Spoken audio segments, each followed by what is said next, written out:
Pois que aproveita o homem ganhar o mundo inteiro se perder a sua alma? Ou que dará o homem em recompensa da sua alma? Podemos sentar, irmãos. Com a ajuda do Espírito de Deus, eu quero falar-vos nessa noite sobre os 5 exemplos ou os 5 significados que a cruz de Cristo tem para o cristão. E nesses significados, meus queridos, você não vai ver nenhum deles que Jesus tem por prioridade te abençoar a sua vida financeira, a sua vida social. A cruz, para nós, ela tem um significado além dos pensamentos humanos. Esse texto, ele nos mostra uma história de um jovem rico que, no intuito de bajular o Senhor Jesus, no intuito, pastor Joanir, de querer se colocar em evidência, em visibilidade, chegou com bajulação dizendo: bom mestre, o que farei para herdar a salvação? Jesus olhou para ele e o amou. E disse para ele: olha, conhece os mandamentos? E no coração dele, eu estou aqui agora parafraseando, no coração dele disse: opa, já estou 50% bom, porque eu conheço. Desde a minha infância, eu fui preparado para estudar a lei, para interpretar a lei, para conhecer a lei. Só que o Senhor, Ele não vê como os homens veem, Ele não vê apenas o exterior, Ele vê o âmago da alma e do coração do homem. E disse para ele: tudo bem, agora você vai pegar todas as suas riquezas, vai vender tudo o que você tem e vai dar aos pobres. E depois você me segue e você terá um tesouro no céu. Ele abaixou a cabeça, virou e foi embora. E o texto diz que ele era muito rico. Jesus não queria a riqueza daquele homem. Jesus não queria o dinheiro daquele homem. Jesus estava mostrando para ele que a hipocrisia do coração dele era tamanho, porque ele estava chegando com coisas materiais, coisas perecíveis. E o que o Senhor queria era o coração, a alma dele. Era o bem-estar espiritual dele. E ele achou aquele discurso duro, virou a cara e foi embora. E o texto não me diz que o Senhor foi atrás dele. O texto não nos diz que o Senhor foi bajulá-lo porque ele era rico. Não. Os discípulos olhando e falaram assim: quão duro esse discurso. Quem poderá resistir? O Senhor, conhecendo o coração, disse: vocês também querem ir? Vocês também acham muito duro e o seu foco é o dinheiro? Então vai junto com ele. Pedro toma a palavra e diz: Senhor, para onde iremos nós, se somente o Senhor tem palavras de vida eterna? A cruz de Cristo, ela é um dos símbolos mais poderosos e com significados profundos que a humanidade pode conhecer. O primeiro significado dela é redenção, é sacrifício. A cruz representa para nós o sacrifício que Jesus fez por sua causa, por minha causa. Quando eu olho para a cruz de Cristo, eu vejo que ele se sacrificou, ainda que de maneira imerecida, porque ele olhou século 21 e olhou para um povo miserável, desgraçado e nu, que precisava da misericórdia dele. Um povo corrupto, mentiroso, adúlteros, fornicários, e que não tinha ninguém para morrer, para me salvar. Não havia sacrifícios de ovelhas, de bodes, de boi, de rolinhas, que fosse suficiente para nos salvar. A Bíblia diz que o pecado nosso, as nossas transgressões, faziam separação entre nós e o nosso Deus. Então, quando eu vejo um homem bater no peito e dizer, eu sou autossuficiente, eu sou mais importante do que o pastor Joani, eu prego melhor do que o pastor Edson, do que o pastor Neudson, eu sou mais importante do que qualquer pessoa dessa igreja, o estômago chega a revoltar e revirar de nojo, porque o homem sem Deus não é nada. E aquele que se ensoberbece e diz que é o tal, esse é o mais miserável de todos os homens. A igreja do Senhor precisa acordar. A igreja do Senhor precisa despertar. Isaías capítulo 60 diz, Efésios na verdade, diz, levanta-te, ó tu que dormes. Efésios 5,14, salvo engano. Pelo que diz, desperta, ó tu que dormes, levanta-te de entre os mortos, e Cristo Jesus te resplandecerá. O Senhor não chamou uma igreja morta. O Senhor não chamou uma igreja cheia de pecados, não. Ele chamou uma igreja zelosa, separada, de boas obras, que conhece o seu Deus, que conhece o seu noivo, e que está com as vestes brancas, e que enquanto ele não vem, ela sai marchando e anunciando que Jesus Cristo está voltando. Então, quando eu olho para a cruz de Cristo, eu vejo sacrifício, eu vejo graça, eu vejo misericórdia. E essa graça, ela não faz com que eu a use para pecar.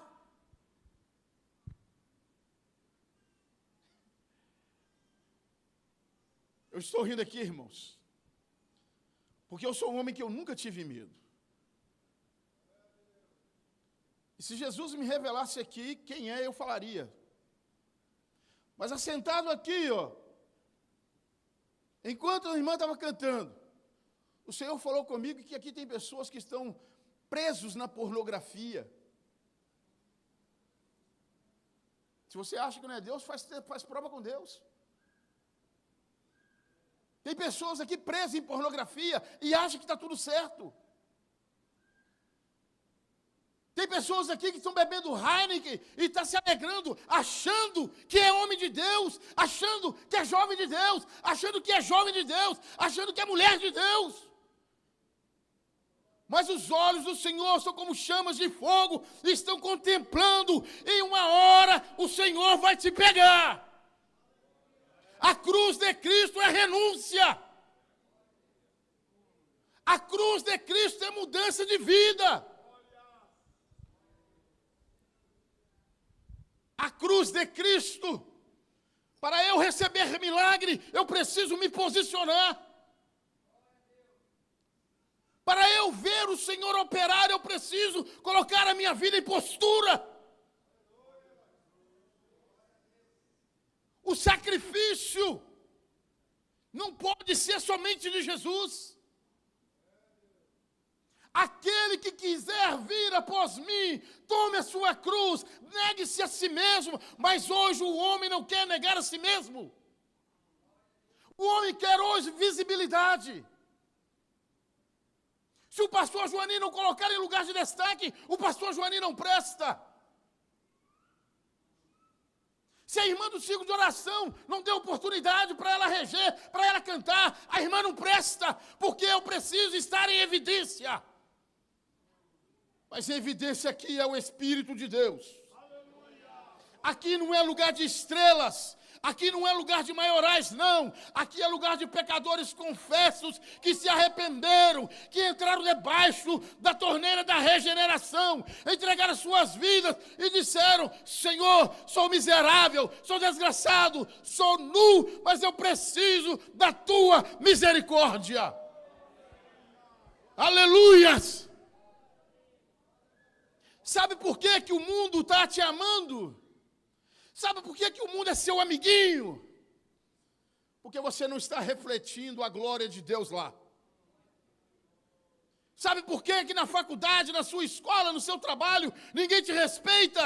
Porque você não está refletindo a glória de Deus lá.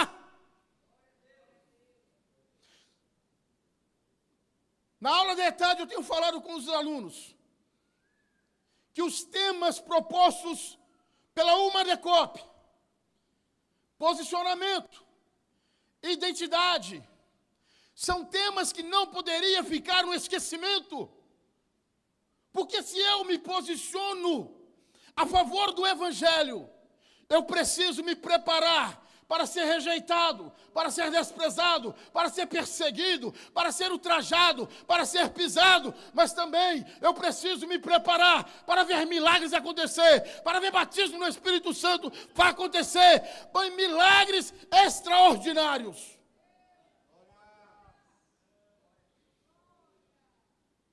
Mas muitas pessoas estão se posicionando de maneira contrária. Estão querendo fazer da igreja e na igreja vários negócios. A questão da boa vizinhança. Eu vou bajular, eu vou aguçar, eu vou presentear para que eu possa alcançar coisas que eu preciso para massagear o meu ego. Mas a cruz de Cristo nunca prometeu isso. Eu já ouvi muitos pregadores, pastor Neudson, pregar dizendo, como se estivesse escrito na palavra de Deus. A segunda parte que eu vou dizer: no mundo tereis aflições, mas tendes bom ânimo, porque eu venci o mundo, e vós também vencereis. A Bíblia não diz isso. A Bíblia não prometeu isso. O Senhor disse que no mundo nós teríamos aflições, mas era para nós termos bom ânimo, ter posicionamento, ter vida com Ele, porque Ele venceu o mundo. E tendo Ele vencendo o mundo, e se eu sou um pequeno Cristo, sou um discípulo dEle, eu vou me esforçar para eu vencer também com a ajuda do amigo Espírito Santo.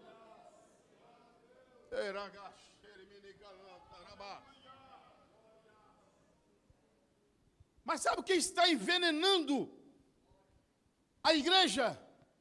São esses pregadores de internet que não têm vínculo nenhum com o Senhor. São essas pessoas, filhos de Belial,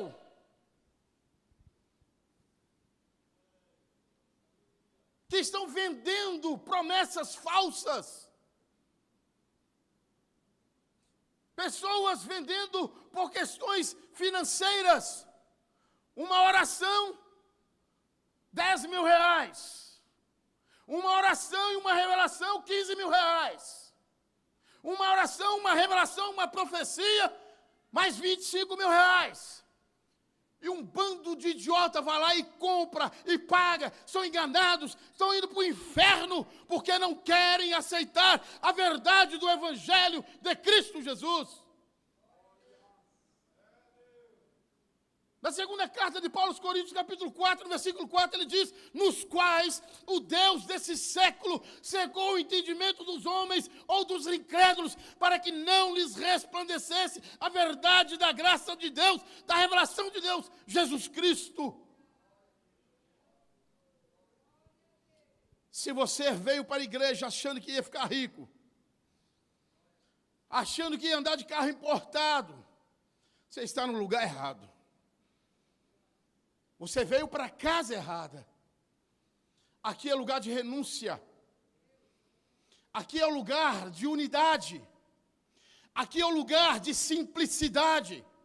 Não importa se você é rico, se você é pobre, se você é a classe média, não importa. O importante é que todos sejam iguais, para que a glória de Deus se revele. O segundo significado é esperança e vida nova. Estávamos todos na fila da condenação. A cédula, aonde estavam inseridos os nossos pecados, cravados nas nossas costas e nos nossos peitos, mostrando em clara evidência os meus pecados e os seus pecados.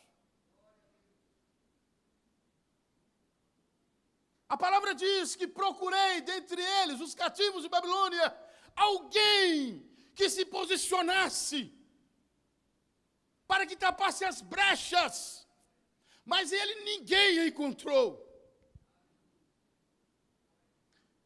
Isaías, tendo uma visão, olhando, e ouviu quando o Senhor Deus, uma voz dizia: a quem enviarei? E quem há de ir por nós? Não tinha ninguém. Abraão, pai da fé, pecou, morreu. Os patriarcas passaram. Noé passou. José morreu. Enoque foi arrebatado. Não tinha ninguém. Aí vem aquela voz profética dizendo: eis-me aqui. Envia-me a mim.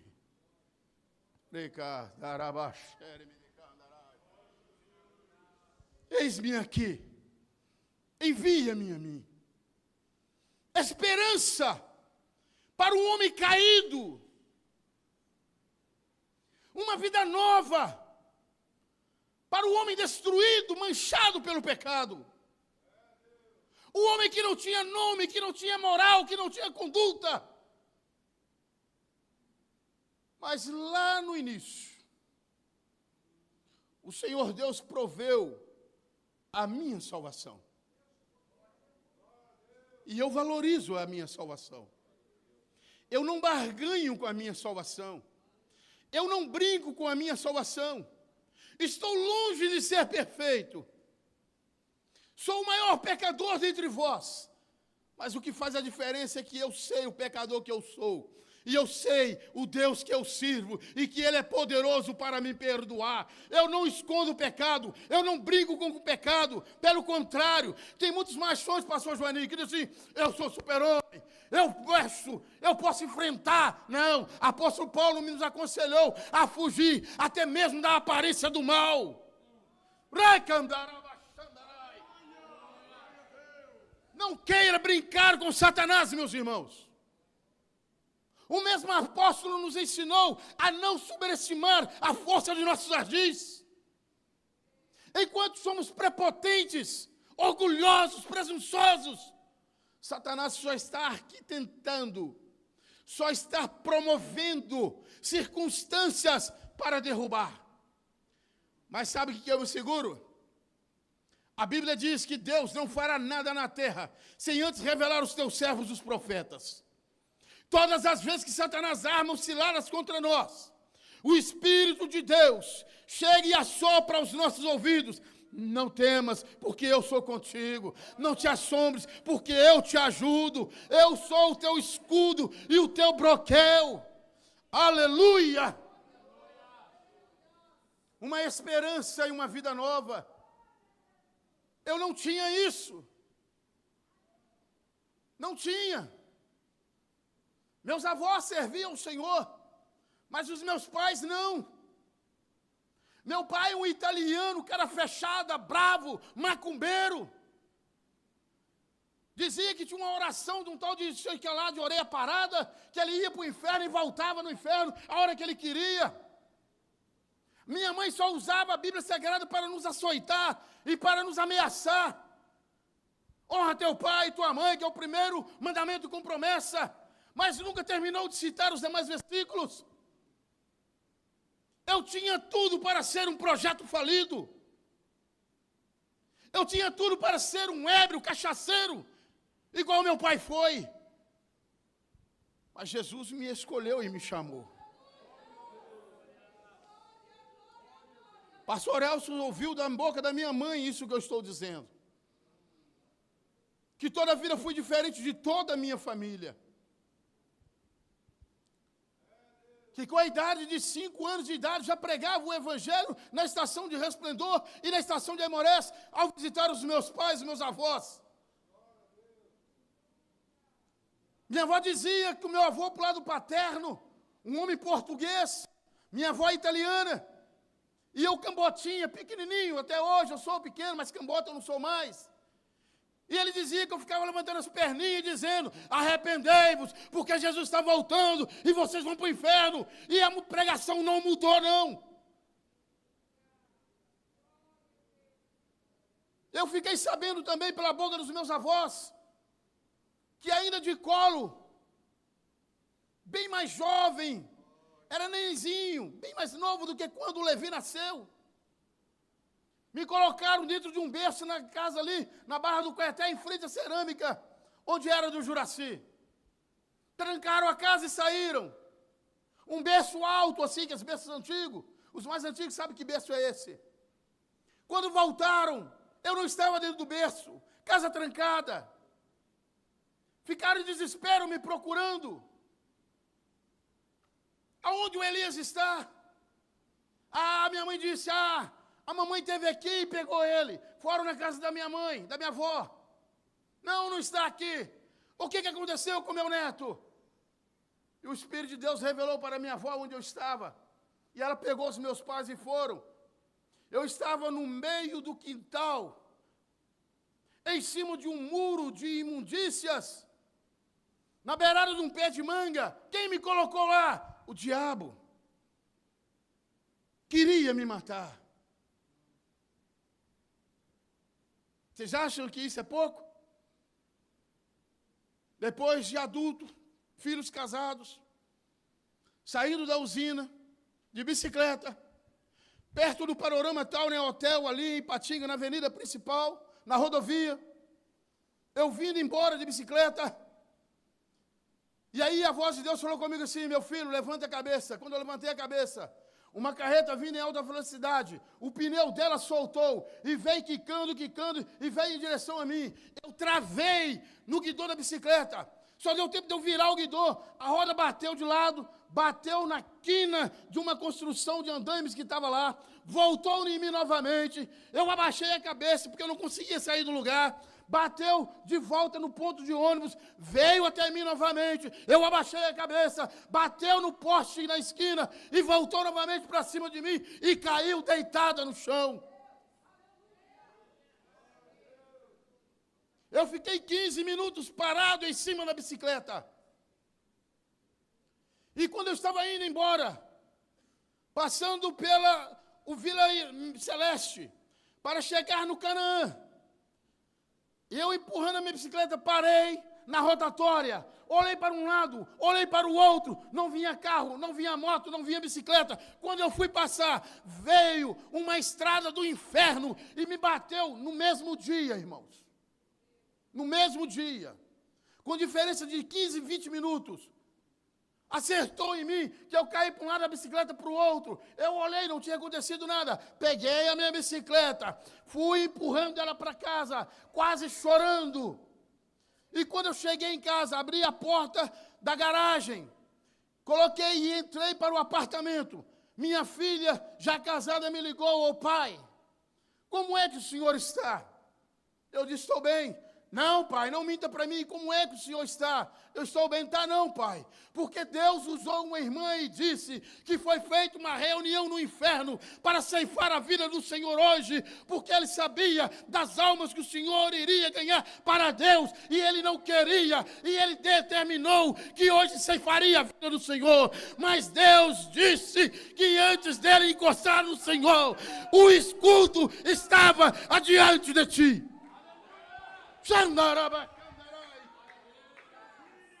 Como é que eu posso brincar com a minha salvação? Como é que eu posso adular pecado? Como é que eu posso brincar de ser crente, sabendo que com grande amor me amou o Senhor? Esperança e vida nova. Não sou rico, não tenho dinheiro, mas sou feliz. Deito, durmo tranquilamente, porque eu bem sei que se hoje o Senhor me chamar, estarei com Ele nos céus. Eu estou dizendo isso para que você entenda que a sua salvação é mais importante do que posição ministerial. Que a sua salvação é melhor e mais importante do que tocar instrumentos da igreja, do que reger um conjunto. Isso são cargos de homens. Vai ficar, mas o arrebatamento não. O arrebatamento não. Aqueles que têm o nome escrito no livro da vida vão ouvir o soar da trombeta, mas se negligenciar a cruz, não vai ouvir. Vai ficar sabendo depois que a igreja for arrebatada, que vier procurar esses homens de Deus, não vai encontrar, não vai. Aí vai dizer, por que que eu não converti a minha vida? Por que que eu não tive uma mudança de vida? Mas será tarde demais.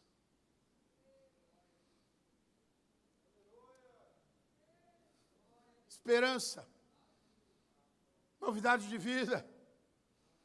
Eu já fui jovem, nunca fui bonito, mas eu sou consciente das minhas estaturas, das minhas qualificações. Nunca tive namorada feia, pastor Joani. Nunca. Feio do jeito que eu sou, eu sempre fui bem relacionado em questões de gosto. E eu sei, irmãos, jovens, beijar é muito bom. É ou não é, pastor? Mas só tem uma coisa, o beijo é para casados. Porque o beijo, ele gera muitas articulações nervosas. E logo vai moldando o desejo. E só não sente se for homossexual ou lésbica. Mas se for homem, se for mulher, vai sentir o desejo. E se não vigiar, cai em pecado, morre e vai para o inferno. O Senhor está esperando uma noiva que as suas vestes estejam brancas, não salpicadas pelo pecado. Jovens, tenho um conselho para vocês de um homem vivido e experiente. Tudo que vier no teu coração para fazer, faça. Quer beijar? Beije. Quer ter uma vida sexual ativa? Tenha. Quer desrespeitar pai e mãe? Desrespeite. Mas tenha uma coisa em mente. Sobre todas essas coisas, te trará Deus a juízo.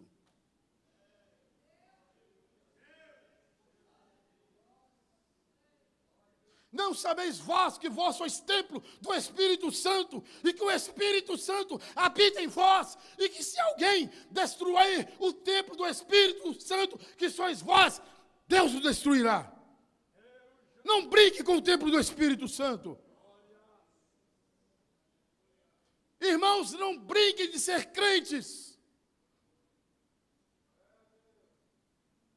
Deixem de ser mentirosos. Deixem de ser pornógrafos. Conserte a sua vida enquanto ainda dá tempo. A Bíblia nos ensina sobre questões de vários livros que há nos céus. Livro do corpo, livro das palavras, livro das obras, o livro da vida.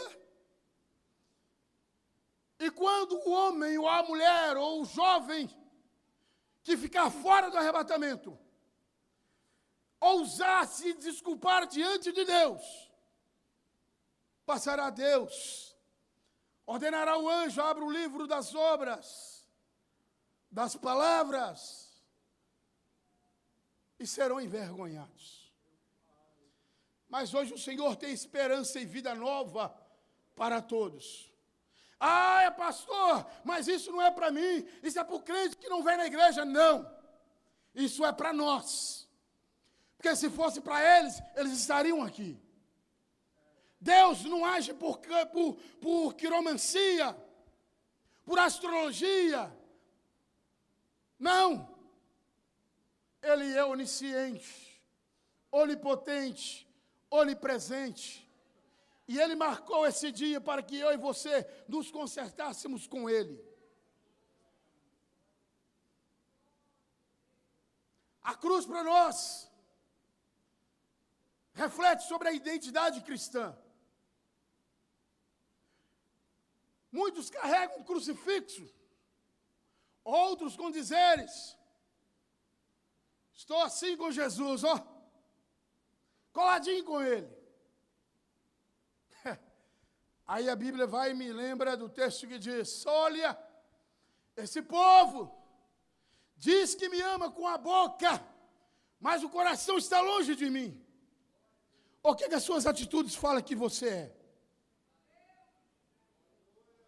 O que o seu vizinho diz sobre você? O que os teus professores, os teus superiores dizem a seu respeito? Jesus perguntou para os discípulos: quem dizeis os homens que eu sou? Uns dizem: ah, tu és Elias, ou qualquer outro dos profetas. E vós, que dizeis que eu sou? Tu és o Cristo, o Filho do Deus bendito. Meus queridos, nós precisamos refletir a glória de Deus. As promessas da Bíblia é que o mundo vai nos perseguir. A promessa da Bíblia é que farão vários negócios de nós mesmos. A promessa da Bíblia é que nos levariam diante dos juízes, mentiriam a nosso respeito, para nos ridicularizar. Essa é a promessa da Bíblia. Ela não prometeu que você seria rico, aplaudido pela sociedade, aclamado pelo governo, aclamado pelos os homossexuais, pelas lésbicas. Não. Seria perseguido, seria julgado.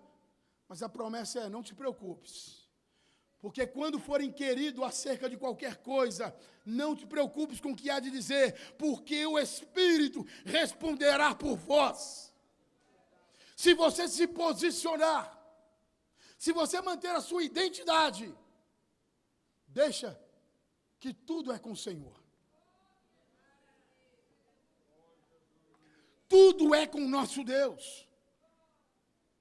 Quando você está na direção de Deus, podem vir o que tiver que vir. Aí nós podemos dizer, como salmistas: armaram-me laço, mas o laço quebrou e eu escapei com vida. Não te envergonhe do Evangelho de Cristo. Não te envergonhe do Evangelho de Cristo, porque ele é poder de Deus para a salvação de todos aqueles que creem. A cruz também tem um significado de sofrimento e perseverança. Vou falar para vocês um sofrimento material. Meu segundo filho hoje tem 33 anos de idade, o Christopher. Ele tinha a idade... Quantos anos a Laurinha tem? Ele tinha 6 anos de idade. Estava desempregado, já pai de 4 filhos, sem nada de comer dentro de casa. Um amigo meu, irmão em Cristo, Washington, comigo em casa, e eu falei, Washington, eu vou orar. E os meus filhos foram orar comigo. Os 4 foram orar comigo. Dobrei o joelho, pastor Joani, e os meus filhos dobraram o joelho comigo.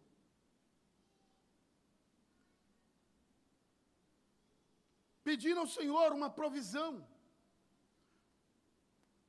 Nunca murmurei, aceitei a Jesus, ou melhor, consertando, Jesus me escolheu como servo, dia 24 de abril de 1994. Dobrei o joelho, orando. E o meu filho tinha começado a aprender a escrever. Muito inteligente. Começou a escrever, pegou um caderno com a letrinha e foi escrevendo. Quando nós terminamos de orar, ele disse assim, papai, olha a carta que eu escrevi. Quando eu peguei a carta, ele tinha escrito uma lista de compra. E no final colocou assim, Jesus, está faltando tudo isso. Quando nós levantamos da oração, passou 30 minutos, era um dia de quinta-feira e aí a gente ia para a igreja. Buzina na porta da minha casa. Meu pastor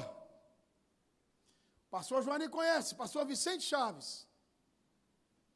Trabalhava na Uzi Minas. A irmã Eunice, esposa dele, estava no supermercado Bretas para fazer compra.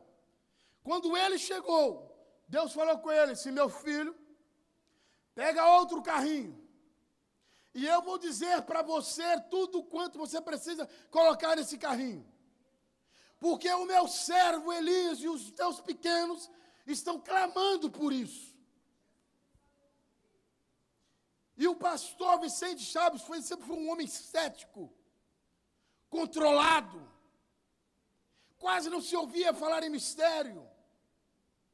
E dizendo que aquilo inquietou ele e foi colocando. Quando ele chegou e disse, irmão Elias, toma aqui, que eu preciso voltar para a gente tomar banho, para voltar para a igreja. Falei, não pastor, vamos entrar e orar. E eu fui conferir. E quando eu conferi, tudo que o meu filho tinha colocado na lista, estava naquele papel, naquela compra. Sem aumentar e sem diminuir. Eu peguei a carta, entreguei na mão do meu pastor. Ele nunca falou nada com ninguém. Eu que disse num testemunho na igreja.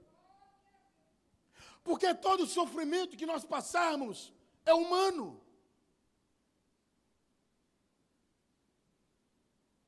Então por que murmurar? Por que lamentar? Por que questionar? Por que espraguejar? Por que dizer que o meu pastor não me olha, não me vê? Por que dizer que o irmão não tem apreço por mim? Fique na posição. Persevere. Cuide da tua coroa. Meus 4 filhos casados servem ao Senhor. Cooperam na casa do Senhor. Meus netos batizados com o Espírito Santo. Minha outra neta, filha do meu filho Christopher, que mora em Iturama, mandou para mim um vídeo dizendo, vovô, eu estou cantando na igreja. Vovô, eu estou fazendo jogral na igreja. Mandando vídeo para mim. Sabe o que eu tenho? Louvado o nome do Senhor. Porque em meio às provações e perseguições, as calúnias sofridas em todo o decorrer da minha vida, eu nunca fiquei desamparado. Ele sempre me estendeu a mão. E quando eu achei que não ia ter mais forças, Ele foi o meu escudo e o meu broquel. A cruz para mim representa a unidade. A unidade fala de perfeição, fala de afinidade, fala de maneira intrínseca, ligados. A Bíblia diz que 2 é melhor do que 1. Se um cai, o outro levanta. A unidade nos faz estarmos reunidos em prol do nome do Senhor para o adorar. A unidade nos faz colocar os nossos ombros debaixo daquele que está manquejando para ele andar e prosseguir. A unidade nos faz te revelar o teu pecado, mas nos faz também te cuidar dele. A unidade nos faz te exortar, mostrando o teu erro, mas também nos obriga a estar braços dados com você para caminhar para as mansões celestiais. Por isso há muitos entre vós, fracos e doentes. Isadora Pompeu, ela disse em uma de suas ministrações, que eu não preciso, pastor Joani, confessar o meu pecado. Eu ouvi. Não preciso, como é que eu vou confessar algo para alguém que já sabe de tudo? Não precisa, pastor Neudson. Eu posso masturbar, eu posso roubar, eu posso cometer atos libidinosos, eu posso extrapolar no meu namoro. Só falo com Jesus. Não preciso procurar o meu pastor. Não preciso procurar o pastor Francis, que é o meu pastor de jovens. Não precisa. Ah, Jesus. Não erreis. Deus não se deixa escarnecer. Tudo que o homem semear, isso mesmo você fará. Se você pensou que hoje você ia pular, sapatear, falar em mistério, não estou preocupado com isso. Eu estou preocupado que você entenda a correção de Cristo. Eu estou preocupado que você entenda. A Bíblia diz que Deus corrige aqueles a quem Ele ama. E essa correção não é para me envergonhar, não é para te envergonhar, não. É para nós nos posicionarmos. Para nos posicionarmos. Para que possamos adentrar as mansões celestiais de cabeça erguida. E podermos dizer, Maranata, ora vem, Senhor Jesus. Para nós encerrarmos, hoje,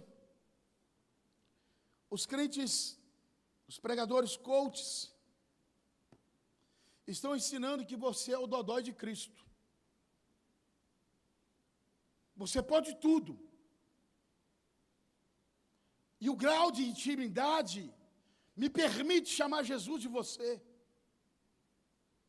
O grau de intimidade me permite dizer, vem que essa casa é sua, eu deixo ela para você. Que dia, pastor Neudes, que os seus filhos chamaram de você?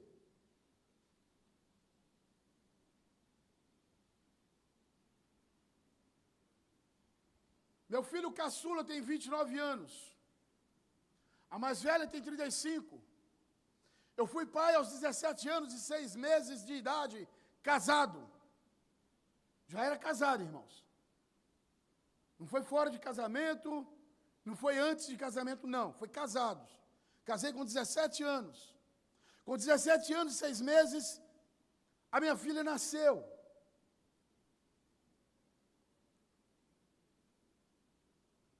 Até hoje, bença, Pai, como o Senhor está? O Senhor está bem? E eu sou íntimo dos meus filhos. Eu brinco com eles. Minha filha é uma mulher adulta, mãe de filhos. Eu brinco com ela, eu pego ela no colo. Mas se eu tiver que chamar a atenção, ela baixa a cabeça e escuta, porque ela entende que eu sou o pai dela. Esses pregadores coaches aí estão te ensinando, sabe o que é? Você é superior a Deus. Deus tem que ficar do lado e você tem que ficar no centro. Observa as músicas que são cantadas nas igrejas. Músicas que massageiam o seu ego. Eu nunca vi uma geração tão dodói. Então me deixe, me larga, não me toque. Não pode falar isso, senão eu me aborreço. Senão eu tenho que procurar um psicólogo, um psicanalista. Porque as suas palavras me machucaram. E eu estou pouco me lixando com isso. A Bíblia diz que melhor uma repreensão aberta do que um lábio enganoso. Eu digo para você que eu te amo, que eu tenho dó de você, mas o desejo é que você vá para o inferno. Mas eu te repreendo e digo, ainda há tempo de você consertar. Quer cantar bonito? Ótimo! Estude, ensaie, mas não esqueça de adorar. Coloque sobre os seus pés.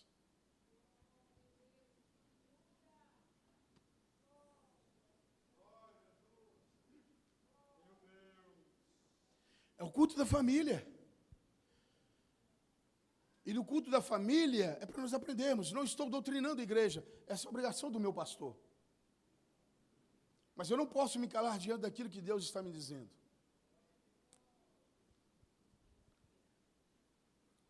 Elvis Presley, antes dele morrer, teve uma oportunidade. Mas ele deu valor a dinheiro, a contratos. Porque ele disse que se ele não cumprisse o contrato, ele ia perder milhões de dólares. E perdeu a vida. Perdeu a alma. Quanto vale a tua salvação? Quanto vale a tua salvação?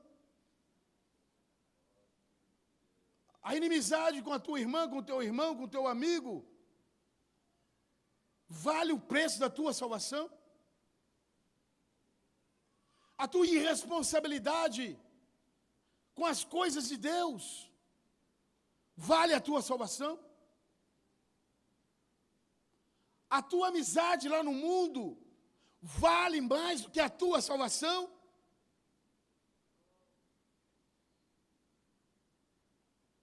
Apóstolo Paulo escreveu ensinando, não vos enganeis, as más companhias corrompem os bons costumes.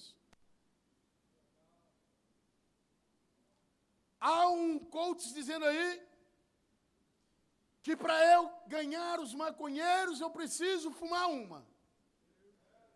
Para eu ganhar os cachaceiros, eu preciso estar bêbado. Para eu ganhar o homossexual, eu também tenho que ser homossexual. Para eu ganhar lésbica, eu tenho que ser lésbica. Não. Foi isso que o apóstolo Paulo falou, não. O apóstolo Paulo falou que fiz-me de fraco para ganhar os fracos. Sabe o que é isso? Vou conversar com eles respeitando a eles, mas vou ensiná-los que eles precisam de Jesus. Vou conversar com o ébrio, o cachaceiro, com todo o respeito, mas ensinando que Jesus liberta. Vou conversar com o homossexual, irmãos. Eu tenho um sobrinho homossexual. Vocês estão achando que eu estou atirando pedra? Estou não. Eu tenho um sobrinho que é homossexual. Eu amo. Mas a prática do pecado dele, eu não massageio, não. Eu não brinco, não. A minha irmã vem dizendo assim, eu tenho culpa. Tem. Tem, porque você deveria cuidar deles, você não cuidou, deixou para a casa dos outros. 50% da culpa é deles, mas 50% é sua. Cuida. Mas eu prego que Jesus liberta e Ele liberta. Porque eu tenho um amigo que já foi homossexual, de colocar seios, pastor Joani. Mora no Córrego Alto até hoje, o nome dele é Ciro, cantor. Casaram com uma menina de Deus chamada Angelita, da família do pastor Perpétuo e do pastor Adão Anselmo, no Córrego Alto. Morava em Belo Horizonte, São Paulo, aliás. Tinha seios implantados. O corpo de mulher, cabelo grande. Chegou no Santa Cruz, foi morar no Córrego Alto. Estávamos evangelizando, pregamos, aceitou a Jesus, continuou falando com aquela voz macia, com aqueles trejeitos. Jesus libertou, casou, tem 3 filhos, adora o Senhor. Sabe o que é isso? Jesus salva, Jesus liberta. Eu estou dizendo isso porque eu sirvo um Deus que ainda opera milagres. Querido Deus e eterno Pai, a tua palavra, meu Senhor, foi ministrada como qual o Senhor me concedeu. Pai querido, a tua palavra diz que a palavra que sai da tua boca, ela não volta vazia, antes ela vai e faz aquilo que lhe apraz. Contempla os corações que aqui estão nessa noite, e inclusive o meu. Pai, esconda-nos, ó Deus, debaixo da tua misericórdia. Aqueles que estão fora da posição, coloca-os na posição. Coloca-os no caminho. Esconda-os atrás da cruz. Manifesta o teu poder. Aqueles que estão fracos, fortaleça-os. Aqueles que estão em desespero, consola-os. Pois a tua palavra é a verdade. Ó Deus, eu ministro a libertação na vida daqueles que precisam. A perfeição na vida daqueles que precisam. A santidade na vida daqueles que necessitam. O retorno da identidade cristã na vida daqueles que precisam de posicionamento. Toma os nossos jovens nas tuas mãos, Senhor. O apóstolo disse que o Senhor os escolheu porque eles são fortes e a palavra do Senhor está neles e que ele já tem vencido o Satanás. Faça com que isso seja verdade, Pai. Coloque um desejo de santidade no coração de cada jovem a partir desse dia. Que eles, meu Senhor, entendam que aonde os olhos do nosso pastor não alcançam, os olhos do Senhor estão presentes. Aqueles homens e mulheres, ó Deus, que estão presos na pornografia, que nesta noite eu repreendo na autoridade do nome do Senhor todo espírito maligno da prostituição. Em nome de Jesus. Em nome de Jesus. Em nome de Jesus. Que Deus em Cristo nos abençoe. Que Deus abençoe os nossos pastores, a qual eu sirvo, diante de Deus, para a glória do nome do Senhor.